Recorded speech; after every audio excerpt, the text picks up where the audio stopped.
মূলত বর্তমান রাজনৈতিক পরিস্থিতি, সংস্কার কার্যক্রম এবং নির্বাচন বিষয়ে তাদের প্রধান ফোকাস ছিল।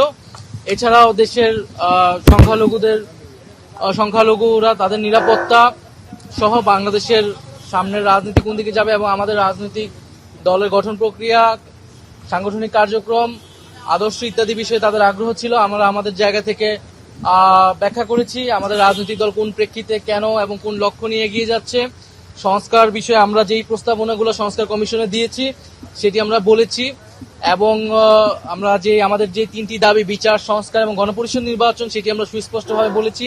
আমরা বলেছি যে আমরা এখানে কোনো ধরনের ন্যূনতম সংস্কার নয়, বরং মৌলিক সংস্কার, রাষ্ট্রের গুণগত পরিবর্তনের জন্য আমরা কাজ করছি এবং কোনো ধরনের পরিবর্তন ছাড়া নির্বাচনের দিকে গেলে সেই নির্বাচনটি গ্রহণযোগ্য হবে না। সেই নির্বাচনে জাতীয় নাগরিক পার্টি অংশগ্রহণ করবে কিনা সেটাও বিবেচনাধীন থাকবে। আমরা আমাদের যে তিনটি এজেন্ডা নিয়েই সারা দেশে কাজ করছি এবং বর্তমান সময়ে যেই মাঠ প্রশাসন রয়েছে সেই মাঠ প্রশাসন আমাদের কাছে মনে হয়েছে যে নিরপেক্ষ আচরণ করছে না। বিভিন্ন জায়গায় জাতীয় নাগরিক পার্টির নেতাকর্মীদের উপরে হামলা চলছে এবং সেই জায়গায় প্রশাসন আমরা নিশ্চুপ ভূমিকা পালন করতে দেখছি। সেই জায়গাগুলো আমরা বলেছি এবং আমাদের নিরপেক্ষ না বলতে প্রশাসন কার পক্ষ নিচ্ছে বা কি বলেছে? প্রশাসন আমরা দেখছি প্রধান রাজনৈতিক দল বিএনপির পক্ষ অবলম্বন করছে অনেক জায়গায় এবং মাঠ পর্যায়ে যে ধরনের চাঁদাবাজি চলছে সেই জায়গায় প্রশাসন আসলে নিশ্চুপ ভূমিকা পালন করছে। আমরা বলেছি যে এই ধরনের একটি প্রশাসন যদি থাকে তাহলে এর আন্ডারে নির্বাচন করাটাও আসলে সম্ভব নয়। ফলে একটি লেভেল প্লেইং ফিল্ডের জন্য একটি নিরপেক্ষ প্রশাসন, আমলাতন্ত্র, পুলিশ আসলে আমাদেরকে নিশ্চিত করতে হবে।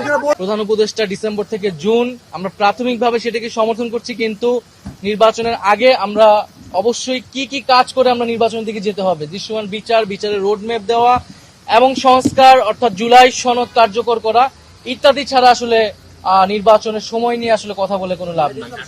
রোহিঙ্গা বিষয়ে আমরা তাদের সাপোর্ট চেয়েছি, তারা বলেছে তারা সেই জায়গাতে নিয়ে বাংলাদেশের প্রতি আওয়ামী লীগকে নির্বাচনে আসা না আসা নিয়ে তাদের সঙ্গে কোনো আলোচনা হয়েছে কিনা? না, এই বিষয়ে কোনো স্পষ্ট আলাপ হয় নাই। আমরা আমাদের যেটা দলীয় অবস্থান আমরা বলেছি বিচারের আগে আওয়ামী লীগের সাংগঠনিক রাজনৈতিক কার্যক্রম এবং ইলেকশনে অংশগ্রহণের কোনো সুযোগ আছে বলে আমরা মনে করি নি। আমাদের অর্থনৈতিক পলিসি নিয়ে তারা জিজ্ঞাসা করেছিল আমাদের, সেই জায়গায় আমরা বলেছি আমরা কি ধরনের বিজনেস এনভায়রনমেন্ট চাই, আমাদের পলিসি কি হবে, ক্ষমতায় গেলে আমরা কি ধরনের ব্যবস্থা তৈরি করবো সেটা নিয়ে কথা হয়েছে। নির্বাচন ইস্যুতে তারা কোনো ধরনের প্রস্তাব আপনাদেরকে দিয়েছে কিনা? কোন ইস্যুতে কথা বলছেন? নির্বাচন ইস্যুতে তারা কি চায়, তাদের মতামত? না, তারা কিছু বলে, তারা আমাদের শুনতে চেয়েছে, তারা বিভিন্ন রাজনৈতিক দলের বক্তব্য তারা শুনতেছে।